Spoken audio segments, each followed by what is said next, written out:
Bonjour à tous et bienvenue sur Séries et Jeux Vidéo. Le Comic Con de San Diego nous offre cette année tout un tas d'infos importantes et surtout, comme d'habitude, des trailers qui étaient terriblement attendus par tous les fans.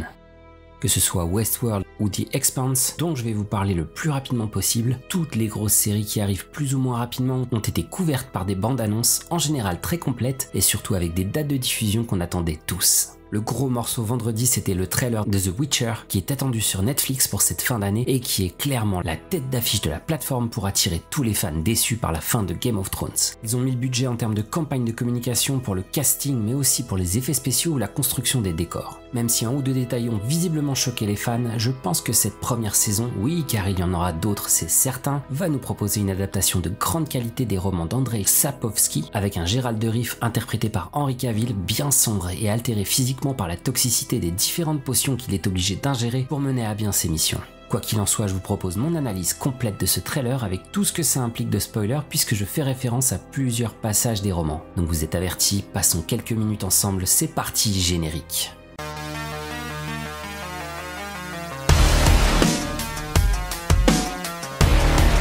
Commençons tout d'abord par le point le plus important, mais la série qui est dirigée par Lauren S. Isrich est bel et bien l'adaptation des romans d'Andrzej Sapkowski. Sachez donc que ceux qui ont découvert l'univers du sorceleur via les jeux vidéo devront se préparer à quelques détails qui seront différents de ce que vous avez connu dans le titre de CD Projekt. Les premières réactions qui étaient sorties à la publication des premières images de Henry Cavill, en Geralt, se plaignaient d'ailleurs de l'absence de la seconde épée du sorceleur dans son dos, mais comme vous pouvez le voir si on détaille cette image, dans le livre, Geralt garde son épée d'argent sur sa jument Ablette et ne la porte que très rarement sur son dos, comme ça peut être le cas dans les jeux vidéo. Par contre, la plupart des grands événements ne devraient pas différer et ça ne représente donc que quelques détails, donc vous retrouverez quand même vos marques assez facilement. Mais le gros problème d'avoir débuté avec le titre de CD Projekt, c'est que le choix des acteurs ne sera pas forcément raccord avec les visages ou même les détails qui ont été choisis par les développeurs du jeu. Par contre, les lecteurs y trouveront leur compte parce que pour être franc, la plupart des décors ou des paysages qui sont proposés dans ce trailer correspondent quasiment à la perfection à ce qu'on peut s'imaginer en écumant les pages des différents romans. La mise en scène et la création des décors sont en effet très travaillés, et que ce soit les paysages avec la forêt qui semble à la fois majestueuse et menaçante, ou le palais de Cintra où se retrouvent Ciri, Calante, Easter-Siege, les chevaliers Ser Laszlo et Danek, tous ces décors sont crayons de vérité, retranscrivent parfaitement l'image qu'on pouvait s'en faire dans les romans. On voit sur ces plans que Netflix ne se moque clairement pas des fans ou des lecteurs parce que le budget utilisé a dû atteindre des sommets hallucinants. Concernant les détails de ce trailer et de la trame scénaristique, je ne vais pas rester accroché à la structure proposée par Netflix et j'ai choisi de développer mon analyse via les différents personnages abordés ou les événements du livre en essayant de garder un ordre plus ou moins chronologique. D'ailleurs, je vais justement commencer par le tout dernier passage du trailer parce que la scène où on voit émerger la Kikimora des marais, cette araignée immonde, gigantesque et terriblement menaçante, serait a priori la scène d'ouverture du premier épisode d'après les infos qui auraient pu fuiter sur internet. Un bon moyen de faire connaissance avec Geralt et ses capacités de sorceleur dans un cadre qui représente très clairement la signature graphique qui symbolisera l'ambiance du monde imaginé par Sapkowski. Les teints gris et sinistres nous feront entrer dans un monde dangereux, rempli de peur et de vices où la violence et le chaos sont les maîtres du jeu. La magie employée par le sorceleur est d'ailleurs elle-même issue de ce chaos. Le combat de Geralt au départ de ce trailer est visiblement l'épisode du boucher de Blaviken, qui se trouvera aussi dans le même pilote qui s'annonce déjà terriblement sombre et qui placera notre sorceleur dans une situation insupportable. On verra donc la construction du personnage de Geralt qui sera embarqué dans une histoire bien plus vaste que son quotidien solitaire de chasseur de monstres et de sorceleur. Comme le dit la voix off dans le trailer, les vrais monstres ne sont pas ce qu'on croit évident. Geralt remplira donc par la suite une mission terrifiante où il devra affronter la fille du roi Foltest qui a été transformée, maudite pendant la grossesse de sa mère et qui est née sous la forme d'un monstre meurtrier, une striga. C'est une créature qui ne sort que les nuits de pleine lune. Rapide et puissante, elle ne peut être libérée que si elle est empêchée de reprendre place dans son sarcophage avant le troisième chant du coq. Cette scène apparaîtra dans le troisième épisode probablement, qui a été dirigé par Alex Garcia Lopez, qui est l'artiste à qui l'on doit le plan séquence mémorable de la prison dans la troisième saison de Daredevil. On découvre un peu plus tard une partie du combat contre cette striga où Geralt est armé de chaînes avec derrière lui le sarcophage d'Ada. Il se positionne donc logiquement entre la créature et ce sarcophage pour l'empêcher de reprendre place à l'intérieur. On voit les griffes de la striga couvertes de sang qui n'annoncent pas un combat des plus faciles pour le sorceleur. Voilà pourquoi il a ce teint si pâle, il a certainement dû choisir une ou deux potions pour se préparer. On découvre ensuite la belle et passionnée Triss, qui est un personnage essentiel qu'il rencontre au moment de cette mission. Ce serait elle qui soigne le sorceleur après son combat contre la striga. Elle le confronte d'ailleurs à l'image qu'il peut renvoyer et sur son but a priori très vide qui n'est que la quête de l'argent et de l'adrénaline. On découvre également dans le trailer le personnage de Mouse Sack qui est étroitement lié à Geralt et à la famille de Ciri. C'est un druide qui joue un rôle primordial dans l'aventure de Geralt, de Ciri et même de Yennefer. Justement, c'est maintenant sur le personnage de Yennefer que je veux m'attarder. La construction de son background se fera très certainement par différents flashbacks qui devraient a priori se dérouler soit au cours du 3e ou du 4e épisode de cette première saison. Tissaia de Vries, qui est visiblement capable de prouesses hallucinantes comme on peut le voir dans ces différents passages, sera celle qui prendra soin de mener à bien la formation en magie de Yennefer. Cette formation se déroulera sur une longue période dans la tour des mages à Aretuza sur l'île de Thanedd. La petite île surmontée par une tour gigantesque et majestueuse est reliée comme on peut le voir sur la vidéo par un pont à la ville de Gorsvellen. Aretuza est une académie qui accueille les jeunes sorcières destinées à recevoir une formation très poussée dans l'utilisation de la magie. La tour est haute de 5 étages et composée de 76 pièces dont les chambres individuelles de chacune des jeunes élèves. Seules des filles des plus hautes familles des royaumes sont autorisées à recevoir cette formation qui coûte une somme faramineuse et ne serait-ce que pour s'y inscrire tout simplement. Un conseil des mages avec une issue assez dramatique s'y déroulerait et ça pourrait bien correspondre au court passage qui ressemble visiblement à ce conseil des mages avec sans doute en rouge le personnage de Vilgefortz interprété par Mahesh Jadoo qui n'est censé apparaître que dans les 2 derniers épisodes de la saison d'après le site IMDb. Ça correspondrait avec cet épisode qui se déroulerait logiquement après les événements de Cintra où se préparerait un putsch. Yennefer, à son arrivée à l'académie, est physiquement et psychologiquement déformée à cause d'un passé dramatique avec ses parents. Son père a été violent et toxique avec elle dès sa petite enfance à cause de sa difformité physique avant de les abandonner toutes les deux.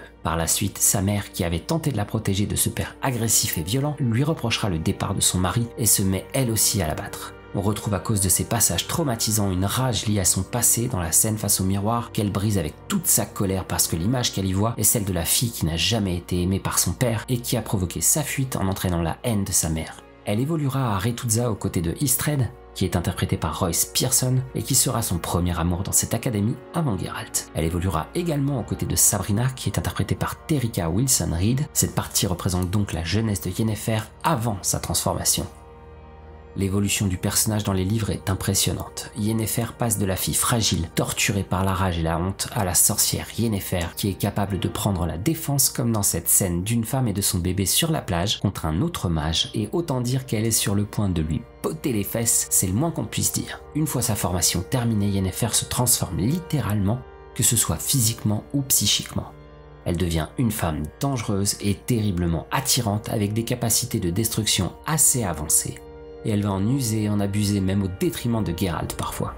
Quand elle atteint totalement son potentiel, avec les yeux violets d'abord, et ensuite avec ce corps qui rendrait fou tous les hommes du royaume, elle devient ce que décrit Tissaia, la femme la plus puissante de ce monde. La scène où se croisent Yennefer et Geralt est l'une des scènes graphiques, entre guillemets, qui feront de ce Witcher une série qui ne sera pas à mettre devant tous les regards. Des annonces ont été faites par l'équipe de production et par la chaîne elle-même pour prévenir le public que de nombreuses scènes seront plus ou moins choquantes en termes de contenu violent ou sexuel.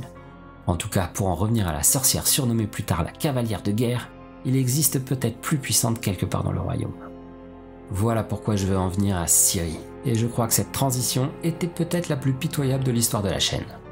Freya Allan, qui joue le rôle de la jeune fille, est totalement crédible et possède un charisme assez impressionnant. Pourtant, elle paraît un peu plus vieille qu'elle ne l'est réellement dans les livres, mais c'était très certainement une orientation basée sur la base de Game of Thrones. Les enfants de la série d'HBO étaient nettement plus jeunes dans le livre que les acteurs et ce choix avait été fait parce que c'était difficile de trouver des jeunes enfants capables de jouer aussi bien que des adolescents. Ciri, qui est la princesse de Cintra, est en effet plus jeune dans les livres à cette époque. Voilà pourquoi son destin est rapidement lié à celui de Geralt pour des raisons pratiques et funestes à la fois. On la retrouve ici dans la neige avec une scène qui la suit quelques secondes plus tard et qui a peut-être un lien avec la jeune fille. On voit sur le sol des boucliers avec le blason de Lyria et tout un tas de cadavres qui montrent que ce massacre est un signe de chaos. Ciri est une source. Ça signifie que dès sa naissance, elle a des capacités magiques au-dessus de la moyenne qui peuvent rapidement devenir problématiques si elles ne sont pas maîtrisées ou contrôlées. Voilà pourquoi les sources vont très souvent suivre la formation magique à Aretuza pour le bien de tous en fait parce qu'elles peuvent devenir dangereuses. Elle a du sang elfe en elle et elle serait capable dès la première saison de faire usage de ses pouvoirs sans totalement les maîtriser bien sûr. Elle serait donc probablement à l'origine de la scène du massacre dans la neige, mais là ce n'est qu'une hypothèse. N'hésitez d'ailleurs pas à me corriger si vous voyez une autre possibilité ou si j'ai tout simplement raté un passage important des romans. On la voit par la suite voyager dans le royaume des elfes, ce qui ne se produit normalement que bien plus tard dans les romans, mais a priori cette scène ne serait probablement qu'une simple vision du futur ou un rêve que ferait la jeune fille. Cette scène a en tout cas été tournée sur la plage de Maspalomas dans les Canaries. La scène qui suit immédiatement après est d'ailleurs une symétrie parfaite avec le passage de Ciri, puisque c'est Pavetta, sa mère, qui fait usage de ses propres pouvoirs face au chevalier de Cintra, qui cherche à tuer son mari Denis, mais je reviendrai plus tard sur ce moment de l'histoire du sorceleur. Toujours à propos de Ciri, elle apparaît dans une autre scène qui se situe dans la forêt de Brokilon. Ce passage a été tourné à la Sarsa, aux Canaries. Comme pour Game of Thrones, les Canaries sont un lieu souvent utilisé pour les tournages parce que des avantages fiscaux sont proposés aux productions qui réalisent des tournages sur ces îles. Et comme les équipes de Game of Thrones, les producteurs de The Witcher ont donc fait un choix économique en se rendant sur ces îles paradisiaques et pourtant aux paysages variés pour les tournages de nombreuses scènes de la série. On découvre à ce moment les personnages de Pren, qui est interprété par Ella Ray Smith, ou Aithne, dont l'actrice n'est pas identifiée pour le moment.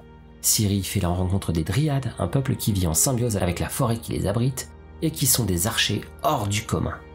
Ciri devra choisir ici entre elle et Geralt, et cela se déroulerait peu de temps après sa fuite de Cintra. Un court passage du trailer nous introduit à un moment essentiel de l'aventure. Je vous ai prévenu au départ de la vidéo qu'il y aurait des spoilers, mais là c'est une grosse révélation que je vous conseille d'éviter si vous n'avez pas lu les livres ou passé quelques heures sur les jeux vidéo. Ou si vous vous en foutez comme moi. On y voit le personnage de Danica, qui est interprété par Imogen Daines, mais le nom du personnage ne me dit rien et je n'ai pas réussi à le retrouver dans la base de données de The Witcher sur internet. Cette scène devrait vraisemblablement avoir lieu durant le sac de Cintra mené par les troupes de Nilfgaard. La scène de bataille qu'on découvre également serait très certainement celle de Marnadal, où les troupes de Nilfgaard déferlent sur les armées de Cintra dirigées par Calante, qui comprend bien vite qu'elle est submergée par leur nombre. C'est l'origine de l'épisode dramatique. Le drapeau de Cintra brûle très certainement au moment de ce même sac, qui est littéralement un massacre de la population de la ville, sans aucune pitié qui entraîne le chaos absolu. Ciri serait forcée à ce moment de quitter la ville après le massacre organisé par les troupes de Nilfgaard, dans une scène qui a été tournée à Fort Monostor en Hongrie. Calante, la grand-mère de Ciri, y trouverait la mort dans la série, même si dans les livres elle se donne elle-même la mort après avoir pris conscience de la chute de Cintra, et elle donnera à Geralt, qui s'est joint à Denis pour repousser les chevaliers de Cintra, la mission de prendre soin de Ciri qui vient de s'échapper escortée par Sir Laszlo, un chevalier du palais. C'est là le vrai début de l'aventure du sorceleur et le lien qui va se former entre lui, la jeune fille et la sombre mais magnifique Yennefer. L'armure de Nilfgaard qu'on voit à ce moment fait l'objet sur internet de toutes les polémiques, par contre avec une texture qui semble totalement ridicule. Mais des journalistes du site IGN qui ont réagi sur le sujet et qui ont eu accès à pas mal de contenu de la série assurent que la totalité des costumes serait de très haut niveau et que ce passage n'est pas vraiment représentatif de la qualité de l'esthétique de la série. Voilà pour ce que j'ai pu remarquer dans ce trailer que j'ai trouvé extrêmement complet de la part de Netflix, qui n'a pas vraiment pour habitude de proposer du contenu promotionnel aussitôt avant la diffusion d'une série. Voilà pourquoi je crois que The Witcher est littéralement une priorité pour la plateforme et que les équipes de production ont en tête de ramasser sur le bas-côté tous les fans de Game of Thrones qui ont été déçus par une 8e saison qui fait encore polémique aujourd'hui. La date de diffusion n'a toujours pas été dévoilée, mais il semblerait que la série serait disponible entre le mois de novembre et le mois de décembre de cette année, avec, je le rappelle, une saison composée de 8 épisodes dirigés par Lauren S. Isrich. J'espère avoir été suffisamment complet et vous avoir suffisamment averti au sujet des spoilers pour ne pas vous gâcher le plaisir. Si vous voyez d'autres détails qui auraient pu m'échapper ou si j'ai commis des erreurs, je suis grand ouvert à toutes les critiques si vous gardez en tête que l'erreur est possible et que je ne me considère pas du tout pour l'instant comme un spécialiste de l'univers.